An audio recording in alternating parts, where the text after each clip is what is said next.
باللہ من الشیطان الرجیم بسم اللہ الرحمن الرحیم۔ قرآن کو سمجھنے کی ضرورت۔ یہ ایک تلخ حقیقت ہے کہ قرآن کو حق اور اللہ کا کلام ماننے کے باوجود اس کو سمجھنے سے انکار کیا جا رہا ہے۔ رمضان کے مہینے میں قرآن پڑھنے کا زیادہ سے زیادہ اہتمام ہوتا ہے۔ تراویح میں قرآن پڑھا اور سنا جاتا ہے۔ گھروں میں، مساجد میں لوگ قرآن پڑھتے ہیں۔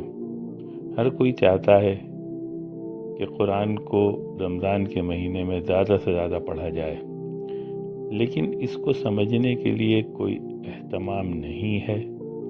اگر ہے تو آٹے میں نمک کے برابر، بلکہ اس سے بھی کم۔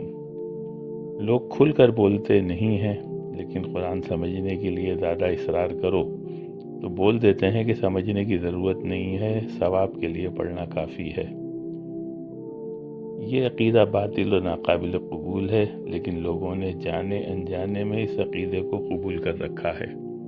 سورہ دخان آیت نمبر 58 اور 59 میں آتا ہے،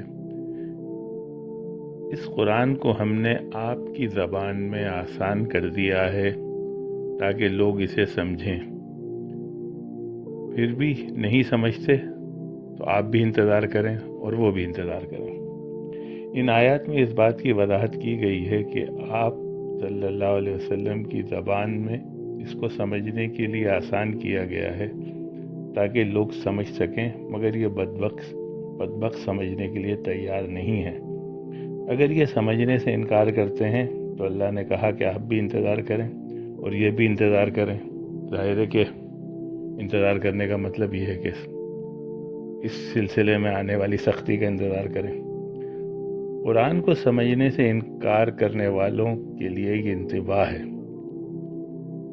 اس کو سمجھنے کی ضرورت ہے کہ قرآن کو سمجھنے سے انکار کرنا جو ہے عذاب کو دعوت دینے کے مترادف ہے۔ اللہ سمجھنے کی توفیق دے۔ صدق اللہ العظیم۔